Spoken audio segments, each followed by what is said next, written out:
Hello my dear friends, today in the ring we've got some close cousins. Same family, different vibes. In the left corner, Oppo Find X9 Pro, and in the right, Vivo X300 Pro. Both are looking sharp, so it's gonna be exciting fight. No more waiting, let's see who's taking the crown.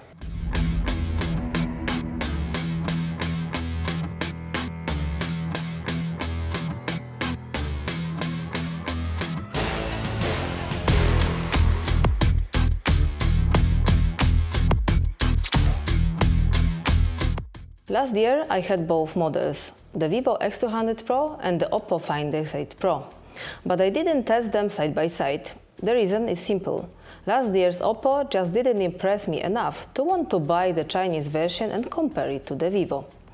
Besides, the global version of the Oppo came out a bit later anyway.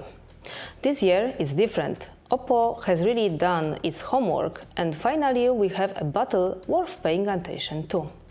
And honestly, at times it can really surprise you. Before we dive in, I want to say a massive thank you for all your support. Every subscription, every comment, every like keeps me motivated to keep creating. People discover my videos thanks to you and your support. That's what helps the channel grow and lets me reach more and more people. But okay, enough of this sentimental stuff, let's get started. In terms of design, the two smartphones differ quite clearly. Oppo has completely redesigned its camera module. It's now much more subtle and sticks out less than in the case of Vivo. It's worth noting that the telephoto lens in Oppo is slightly smaller than in Vivo, which likely affected the overall size of the module. The devices have similar dimensions and both feel very comfortable in hand, but the smaller camera bump on Oppo makes it slightly easier to use. That said, I have to admit that in my opinion it's easy to get used to Vivo's larger module as well. Both smartphones also offer IP69 water resistance, which is definitely a big plus. When it comes to the displays, both smartphones have LTPO panels with up to 120 Hz refresh rate and the same 6.78-inch size with almost identical resolution, just slightly lower than in the Ultra versions. This time, both brands went for completely flat screens, which I really like. You can finally put on real tempered glass instead of just a film protector. Both panels are 10-bit and use 2160 Hz PWM dimming, so overall eye comfort is pretty similar. The main differences show up in brightness and color tone. I'm using the Vivid mode on both devices. It gives you punchy but still well-balanced colors. But in my opinion, Oppo does a slightly better job. Its colors just look closer to real life. The whites are cleaner, while the Vivo they lean a bit towards a grey tint. That might also be due to the pre-installed screen protectors, but since they come from the producer, I'm not planning to remove them just yet. Vivo's peak brightness reaches up to 4500 nits, while Oppo tops out at around 3600 nits. Of course, those are HDR values. In practice, with automatic brightness set to maximum, the Oppo appears slightly brighter indoors. In full sunlight, the difference becomes smaller.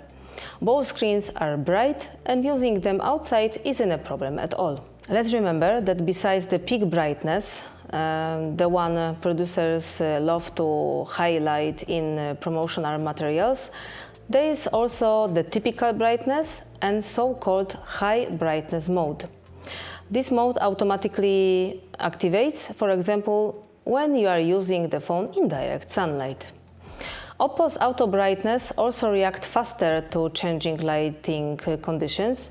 You can really notice it, for example, when taking photos on a sunny day or moving from a dark room into a bright one. The Vivo takes a little more time to fully brighten up. Both phones also offer a new always-on display that matches your chosen wallpaper, a nice little touch. When it comes to biometrics, both devices perform excellently. In addition to 2D face unlock, they have ultrasonic fingerprint sensors that are fast, accurate and placed in a very convenient spot. In everyday use, there is really nothing to complain about. Both models I'm testing come with 16 GB of RAM and 512GB of storage. And in fact, the global version of the Oppo is only available in this one configuration. Both phones are powered by the same chip, MediaTek Dimensity 9500. Apps open instantly and overall performance is very high. The biggest difference between the two comes down to the software. Vivo runs on Origin OS while Oppo uses ColorOS. I actually really like both, but personally I consider ColorOS to be one of the best Android skins out there, not just among Chinese phones. In my case, the Vivo is the Chinese version, while the Oppo is the global one, targeted at the Asian market but still global.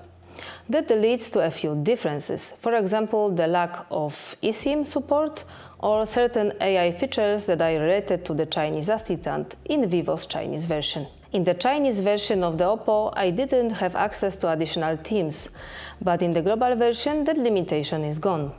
Origin OS doesn't have that issue either, so both phones offer really good customization options. When it comes to haptics, the situation is very similar to comparison between X300 Pro and the Oppo Find X8 Ultra. And here Oppo still comes out on top. The vibrations are perfectly balanced and precise, giving the overall experience a more refined feel. When it comes to heat and temperature management, both smartphones handle things really well, as long as you are not putting them under heavy stress and the temperature outside is not high. Now that the weather is getting cooler, it's been harder to get them really warm like before. During a 15-minute 4K 60fps recording at around 23 degrees in the shade, the Oppo heated up to around 35 degrees, while the Vivo reached 40 degrees, around 40 degrees. This seems to happen consistently. Whenever both phones are under heavier load, the Vivo runs about 3 to 4 degrees warmer. Synthetic tests confirm this as well, like the 3D Mark Extreme Stress Test, where the Vivo hit a maximum of 44 degrees and the Oppo about 41. Interestingly, the Oppo also achieved higher stability during the test. When it comes to extras, both models come with a few handy features. There is an IR blaster, so you can control your TV or air conditioner, and the action button that can be adjusted to a specific function. The difference is that Vivo lets you set action to both double click and long press, whereas Oppo, the double click option is simply missing. Unless, of course, you set the button to the mind space function, then you get more options within that mode. For any other function, you only have the long press option. Oppo also adds a dedicated camera button, but honestly, I don't use it very often. Not because it doesn't work well, it's just that its placement isn't very ergonomic for me. Regarding support, Vivo offers 5 years of system updates and 7 years of security updates. For Oppo, 5 years of Android updates and 6 years of security patches are expected. As for signal strength, I really can't complain about either phone. I was a bit worried about the Oppo since it's the global version, and from my experience with phones like Pixel, iPhone or Samsung, devices can sometimes struggle with so-called coverage dead zones. Luckily, that wasn't the case here. I tested both phones in my usual spot where the signal usually drops, and on both Vivo and Oppo I had no problems with sending messages on Telegram, using X or streaming music on Tidal. When it comes to call quality, I noticed a difference. Oppo sounds a bit more digital, while the Vivo delivers a more natural tone with a wider sound spectrum. And now let's take a look at the speakers. Both phones play really loud, but in my opinion, Oppo has a slight advantage. The sound seems a bit more spacious, however, it's not a huge difference. The Vivo is dominated by mid-range tones, while the Oppo has slightly more expressive high tones, which can sometimes be a bit unpleasant to the ear.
Oppo comes with reality support, while the Vivo offers audio super resolution feature.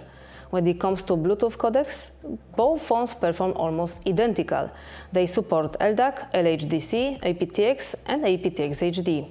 aptX Adaptive isn't supported on either device, even though it appears in the developer options on Oppo.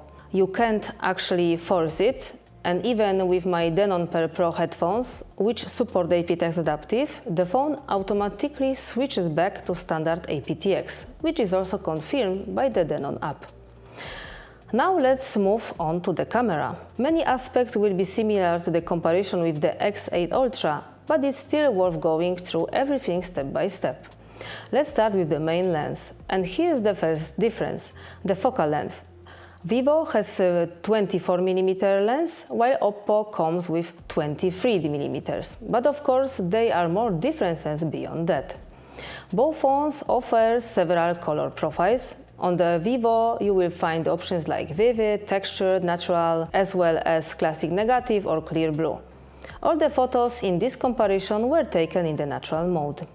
On Oppo, there are also profiles such emerald, clear or for example fresh, but in this comparison all the photos were taken in the original mode. But the real differences start with the additional features. Vivo offers raw lighting, while Oppo has master mode. Both serve a similar purpose, but we will get into the details in a moment. Both phones handle details really well. After all, they use the same sensor in main lens. But capturing details is one thing and image processing is another. On the Vivo, with default settings, photos are more sharpened and HDR can sometimes be quite aggressive, especially in low light. The Oppo, on the other hand, tends to produce brighter images that can sometimes look too bright in certain scenes, but the colors are closer to reality. You can see this especially in shots taken at sunrise, but it's not limited to that. Yellows on the Vivo sometimes shift towards orange and reds towards pink. In short, Vivo tends to handle exposure better, while Oppo has the edge when it comes to color accuracy.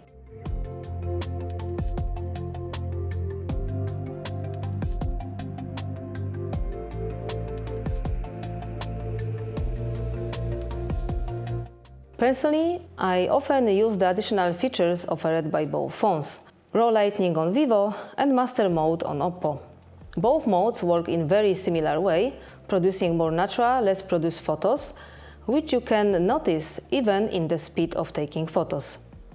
I usually use them mainly during the day, as that's when the photos come out best with minimal effort. In more challenging lighting conditions, they require a bit more work. Keep in mind that these are modes without HDR support, so in low light or strong sunrise, sunset situations, some shots might turn out overexposed. In those cases, it's best to use auto mode or switch to Master Pro mode on the Oppo or humanistic street snap camera on the Vivo. A big plus for Oppo is that the phone automatically decides whether to save a photo in 50 megapixel or lower resolution, depending on the lighting conditions.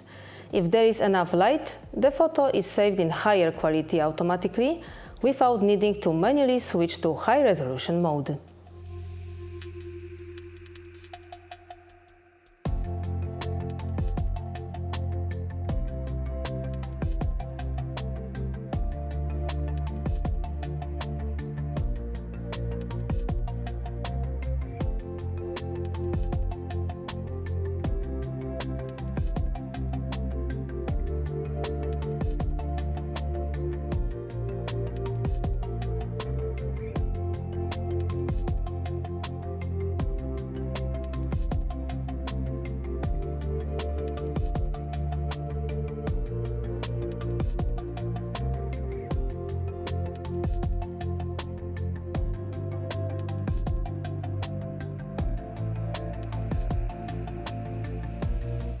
As for the ultra-wide lens, on paper both phones look very similar, but the sensors inside are different. In practice, the differences aren't that big. When you zoom in, you can see that both handle shots pretty well. Of course, these aren't the best ultra-wide cameras on the market. They don't reach the level of the Vivo X200 Ultra.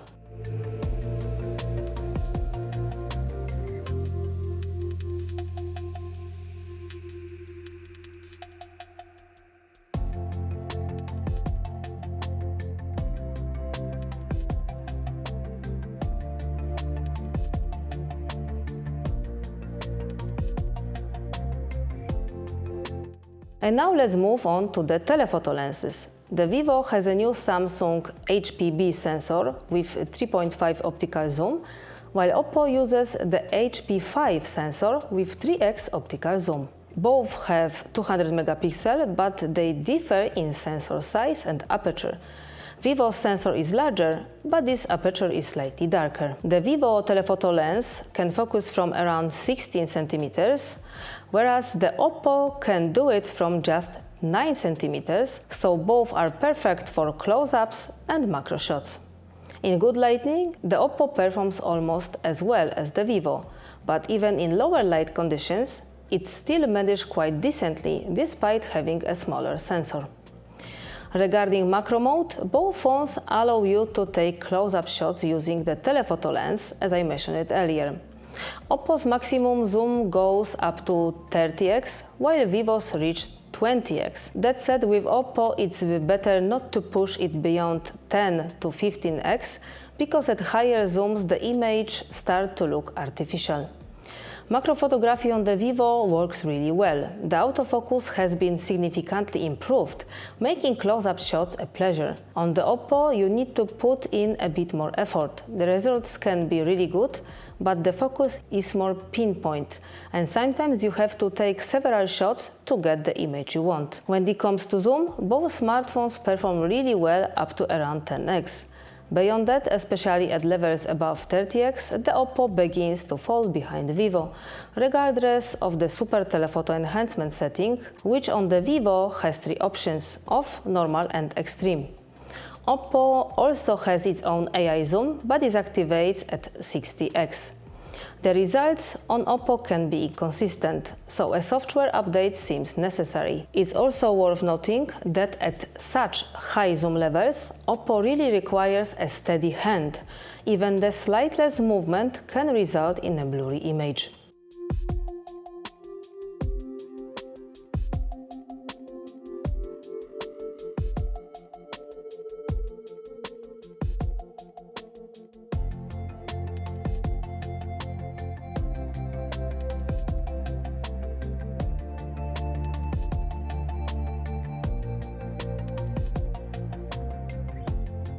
And now portrait mode. The Oppo offers default focal length of 1x, 2x and 3x, but the slider allows for precise adjustment up to 3.6x. Vivo offers 24, 35, 50, 85 and 135 mm. Both handle subject background separation well, but Vivo has a drawback in portrait mode. It automatically applies a beauty effect even if you turn it off in the settings. Portrait on Oppo looks much more natural. The only way to get around this face beauty issue on Vivo is to use raw lighting mode and shot with telephoto lens, skipping standard portrait mode.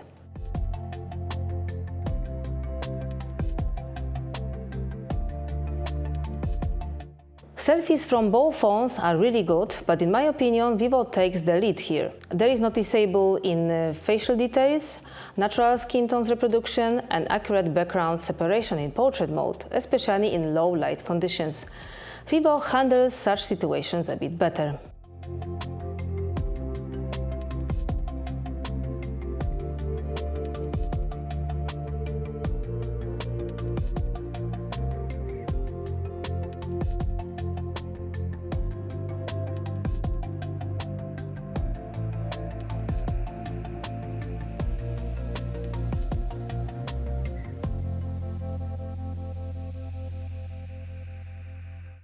At night, both smartphones perform really well. The automatic night mode kicks in exactly when needed and works very well. The level of detail is similar on both devices, although Vivo tends to favor warmer tones. These actually look more pleasant to the eye, even if they are not always fully true to life. Another plus for Vivo is how well it handles light control. Flares and reflections are less noticeable than on Oppo.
Both phones have dedicated action modes for capturing moving subjects. In good lighting as well as in lower natural light, the shots come out really well.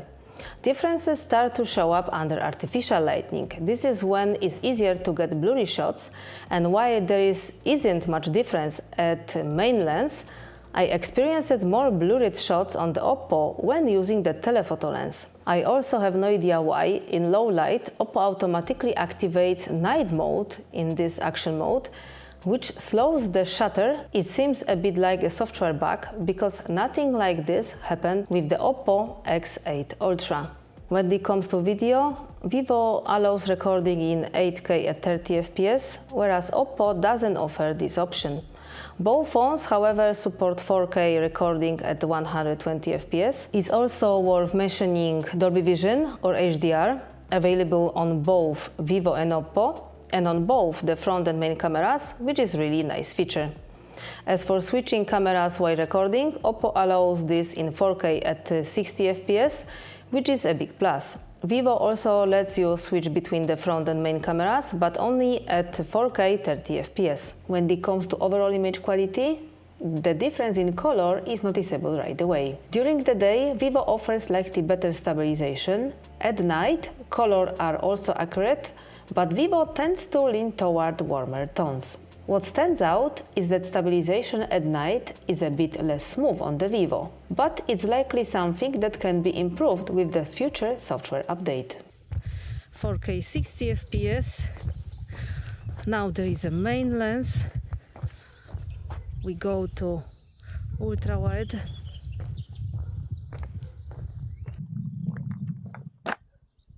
Then back to 1x.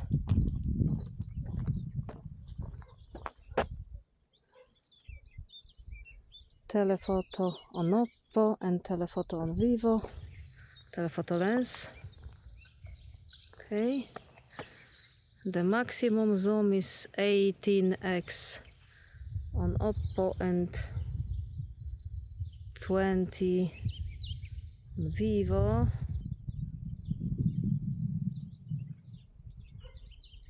Okay. And now running.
4K 60 FPS front-facing camera, beautiful weather, but now the sun is behind clouds, so it will be difficult to show you how it looks like towards sun.